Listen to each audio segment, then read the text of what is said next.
to 2020, my friends. The first show here, 5 minutes with Sean, maybe 10.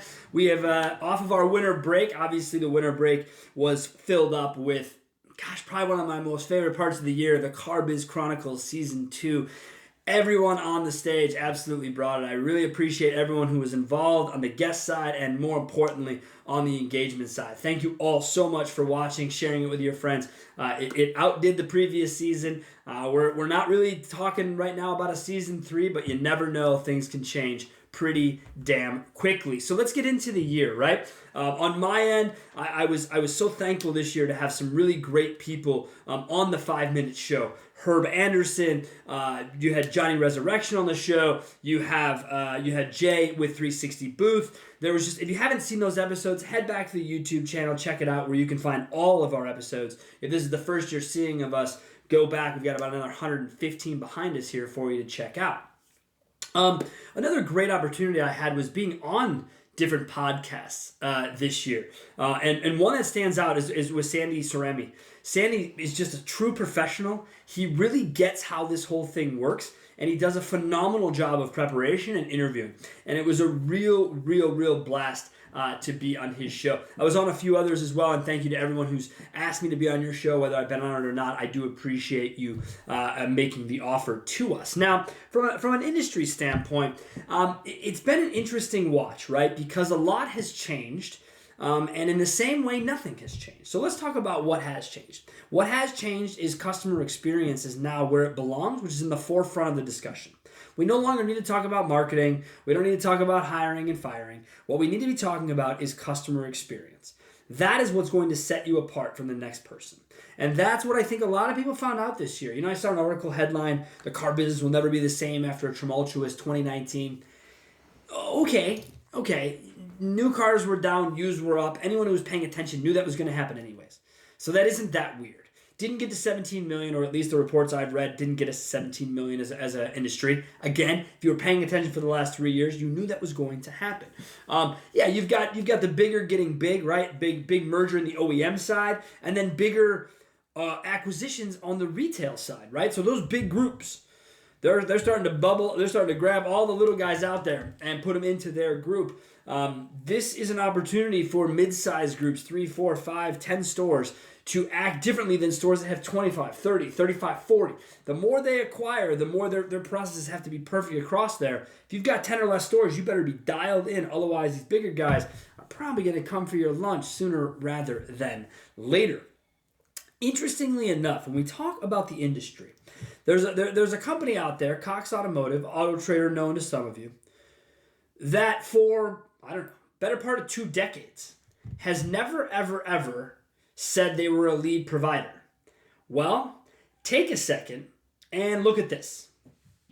Now tell me, does that look like a lead provider to you? And the reason I point it out is only because so many people talk about, we're not lead providers, we're just marketplaces. And that goes for all of you big 3, big 4 now with Carfax. You all talk the same way. Oh, we don't, blah, blah, blah. We're just here to put cars on the internet. We don't provide leads. Leads are a bonus. Bullshit. It's all you're here for. If you don't provide leads, there's no use for you. Know that about yourselves. If you do not supply your dealers with leads and admit to it, you are useless and are therefore not needed. Period.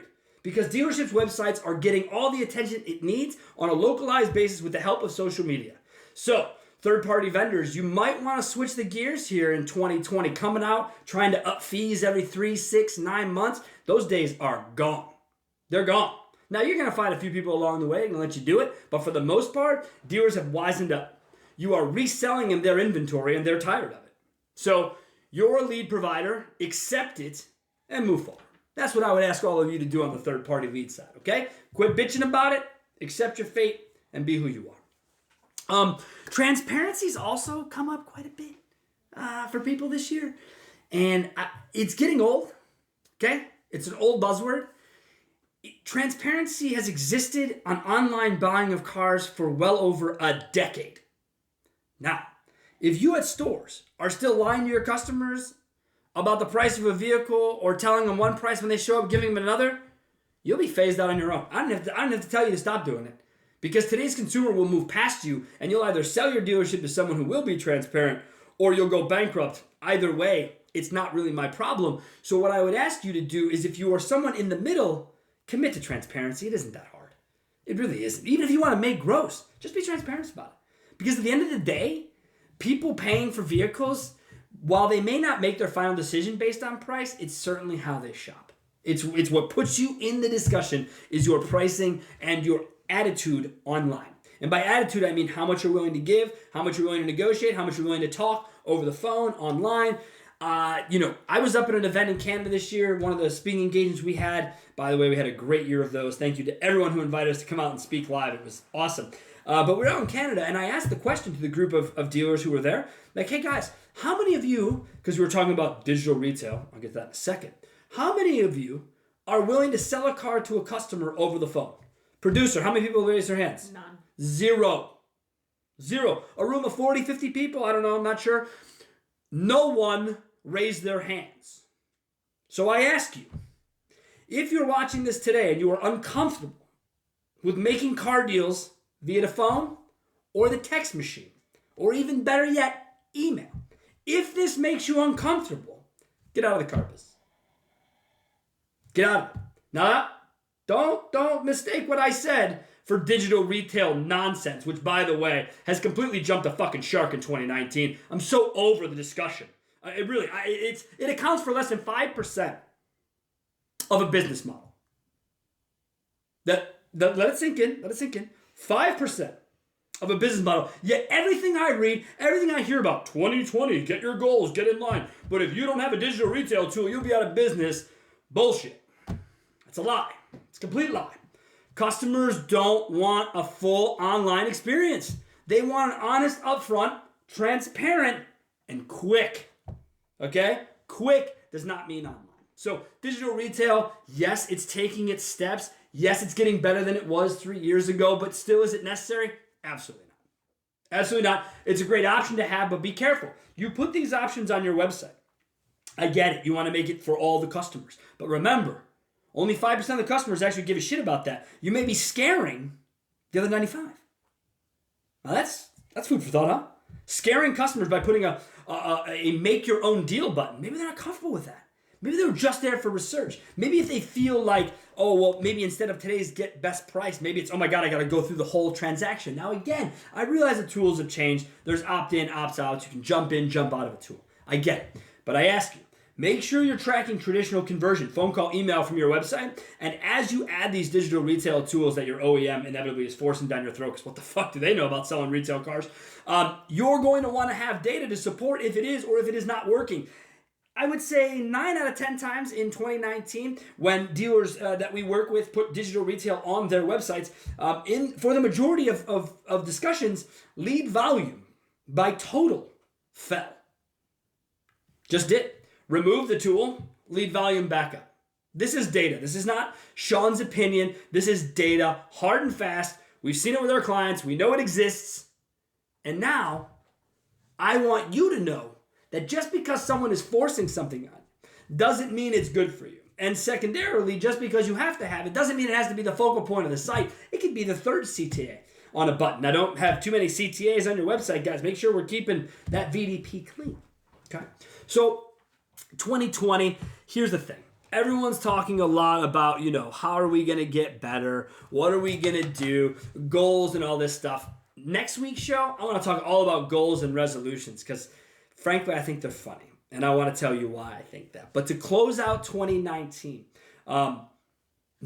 we've done a great job as an industry coming along with regards to social media last year. We made a huge jump as an industry. Huge jump. And now the next jump is taking that social media and putting it into the everyday situation. Whatever you look like online, you should look like in the brick and mortar. That's the reality of a really great, seamless deal. Be careful this year of buzzwords like omni-channel marketing with one vendor taking over everything. Make sure all of your vendors are 100% transparent with you as to how your money is spent, how your fees are negotiated, how all of that money comes out in the wash. Recently, doing a 2019 audit for a client that we had just acquired, we found a vendor they were using was charging them in excess of 40% management fee on their paid search. That's unacceptable behavior, and you should all know about it. And there are a lot of stores out there spending a ton of money. I'll be the first to tell you that what you're spending today may not be as necessary because ultimately there will be less people in market this year than last. It's just the way the industry is going. It's not sounding a red flag, recessions are on the That's not what I'm saying. I'm just simply saying we are declining. It is a reality of your life. So think back on 2019. I heard a lot of negativity about 2019. Me personally, up until the last 30 days, I didn't really have a difficult 2019. I had a hell of a ride, a lot of fun. But if you did have a difficult 2019, remember, it's a new slate, it's a new year, it's all clean.